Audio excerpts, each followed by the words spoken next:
All right, good afternoon. We're back from recess. We apologize for the delay. We had technical difficulties following the power outage and issues with our generator and our battery backups. So I want to make sure everything's back online. Senator San Augustine, I'd like to recognize you at this point. Thank you, Mr. Chair. I'd like to withdraw my objection, but to proffer an amendment to the amendment. And it should be on the drive. If the clerk could identify what's the number, and then everyone can read it, and I can talk about it in general until they get it. Okay, we'll take a moment's recess while we make sure that the clerk has it uploaded to the drive. Mr. Chair, can we...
We're back from recess. Senator San Augustine, you're recognized. Everyone should have received a copy of the amendment. It's also loaded to the drive. Senator San Augustine, you're recognized. Well, thank you, Mr. Chair. The amendment to the amendment is found on line 11 and through 26, page 2. To amend section 2, 1, or IA, if I'm correct, right, IA, of chapter 2 of the bill is to read. You'll notice that the amendment is to strike out the source of funding as initially proffered by my colleague, federal sources, to increase the corporate tax by approximately 3.449 and 675 million. 3,449,675. The increase maintains the increase of cost of living allowance by 200 per retiree, which is an additional appropriation of 1.482 200, an appropriation an additional 540. Basically, everything that was on the amendment that was introduced. The only increase is number one. I like to stress number one. The increase of the cost of living is an issue that Senator Amanda Sheldon has been advocating for several months to find the source of funding so we can fulfill that bill that she introduced. And then on the last one there was the appropriating an additional $962,500 to the Guam Academy Charter School Fund for the purpose of increasing the per pupil cost by $500. And that was advocated by Senator Talina Nelson. So everything else was were areas of behavioral, the Health Professional Licensing Office, Department of Land Management, and the Restore the Chamorro Land Trust Commission was the areas that the Speaker has been advocating. And I believe that this source of funding would be a better source of funding other than Section 30. And that's why I proffer this amendment, and I hope I can get my colleagues to support this amendment. Thank you, Mr. Chair. Thank you, Senator San Augustine. On the San Augustine amendment, Senator Pt.2, you're recognized. Thank you, Mr. Chair. Mr. Chair, I have a question to the author of the amendment. If you would yield. Does the author yield to the question? Okay.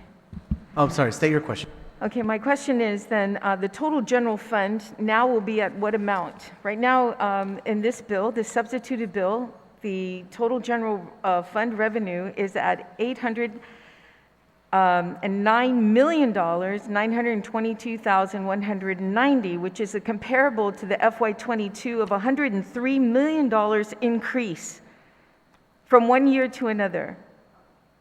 So what is now going to be the increase to the total general revenue now?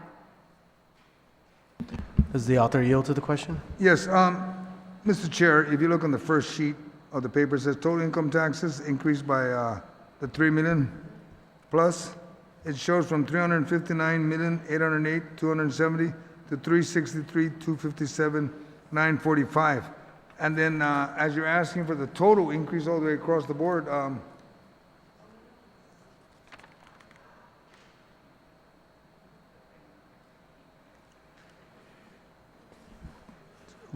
less than a minute recess, and I can get the number in front of me. Minute recess.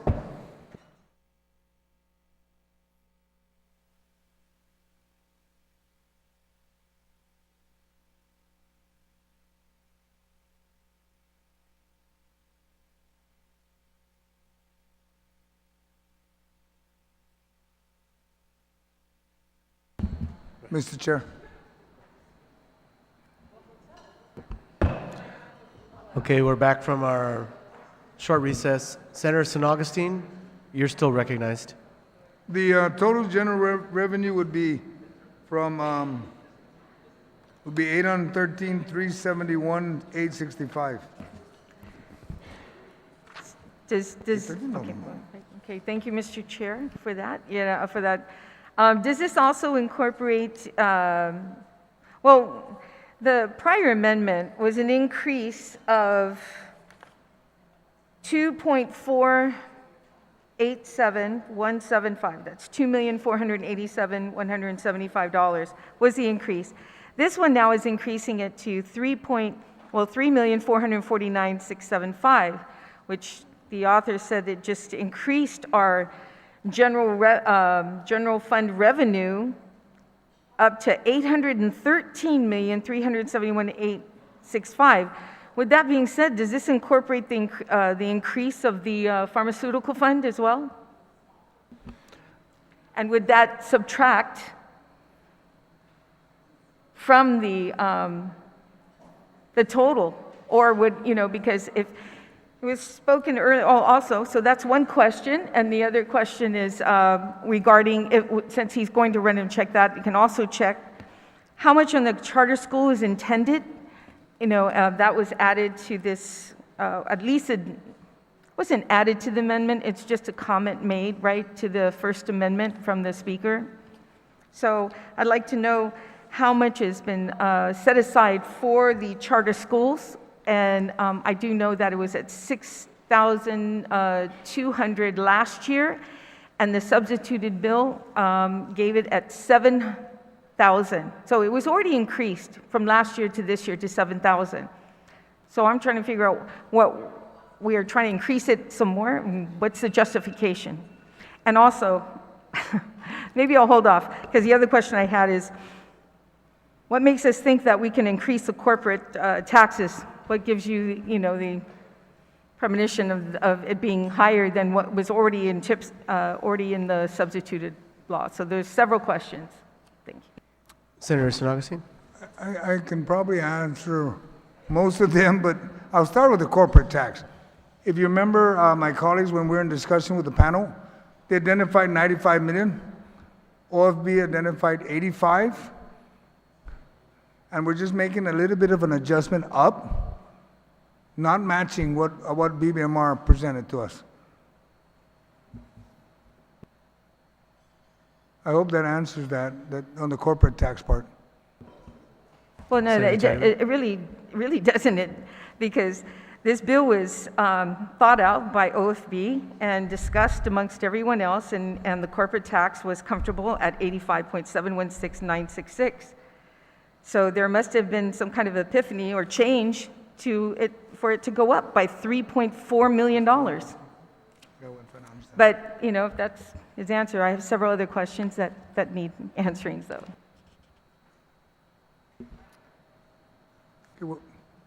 Were you asking a question other than the discussion I have with my OFB office, or what? Senator Tide, can you restate some of the other questions, because you had a list Sure. of Pharmaceutical questions. funds, is this incorporated? Because based on the comments that were made earlier, when it comes to what is going to be increased, or the intention of what is going to be increased, it's not an amendment yet, but it's an intention. I didn't hear anything because of the general fund revenue being increased. That means the pharmaceutical fund is also going to be increased, and is that incorporated in the numbers that were brought forth? I'll Senator reconfirm that, but I know the pharmaceutical is normally generated by a different section when there's an increase. Just like when we did the energy credit bill, it wasn't about the corporate tax, it was another source. And I'll confirm that, but I understand what the question is. It's about the pharmaceutical, the fund was changed. I'll reconfirm that, but I don't think it changed that. That's why I gave the total, as my colleague brought up, 809 to 813, to show that reflection, that increase. So, in reference to the pharmaceutical, I can get that. Okay, we'll take a moment's recess.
Senator San Augustine? We're back from recess, I'm sorry. Senator San Augustine, you're recognized. Mr. Chairman, I understand the question that was asked, and after speaking with my staff, they're putting those numbers together, and I prefer that if we could recess, and then we can come back and present the number. I mean, the numbers, they're going to change, and it's in part of the amendment that OFB will make the adjustments and adjust what we need, but it's up to the body. But the numbers are in the corporate tax to increase it, and it does say that on the second page, and to allow legal to make technical corrections, and to allow OFB to adjust subtotals and totals to the chapter to reflect this change. It's part of the amendment, so. So there's a motion to recess? No, there's no motion, I'm just saying. Your point of information, Mr. Chair. Madam Speaker, you're recognized. Yeah, if OFB could just confirm, I think the pharmaceutical fund's not impacted because it's not a BPT change we're making, a business privilege. We're only changing the corporate taxes. So I think the pharmaceutical fund gets some of the BPT, but not the corporate taxes. Point of information, also the better, the service fund could be also impacted as well. But only if we change Yeah. BPT, right? Senator San Augustine. Mr. Chair, on the pharmaceutical, it changes when you're dealing with the BBT. Corporate tax, it doesn't. The better service, the rainy day fund changes because of the total results. It'll adjust the amount going up. But everything else, better service, they don't change. That's what I've been advised. And all I'm saying is, the rainy day it will go up. Okay, Senator San Augustine, that's your answer. Senator Tadiwi, did you have more questions? Well, I'm, it was discussed during the little break that, we would recess so we get the numbers correct, and it does affect the rainy day fund, like it was mentioned earlier. And I think it's important, imperative that when we go forward, we know exactly what the general fund revenues are actually impacting our government. So if we can take a recess until tomorrow at 10 o'clock, have all those numbers intact before we move forward. Okay, Point of information. Madam Speaker, you're recognized. Yeah. I think any adjustment that would need to be made after this amendment is passed to any other section of the bill, we can easily do that when we get, even, but Just this a has point of to either order. pass or not pass first. Senator Nelson, point of order. On your point of order. Yes, I just wanted to confirm the rules of engagement here. Are we having everyone just chime in and make remarks, or are we going to move forward in an orderly fashion? And then are we being timed for anything? Are we speaking on the amendment? What are we doing here? Yes, we'll restore order at this time. We'll go ahead and recess until tomorrow at 10 a.m. and we will go over the rules of engagement before we begin tomorrow at 10 a.m. We are now at recess.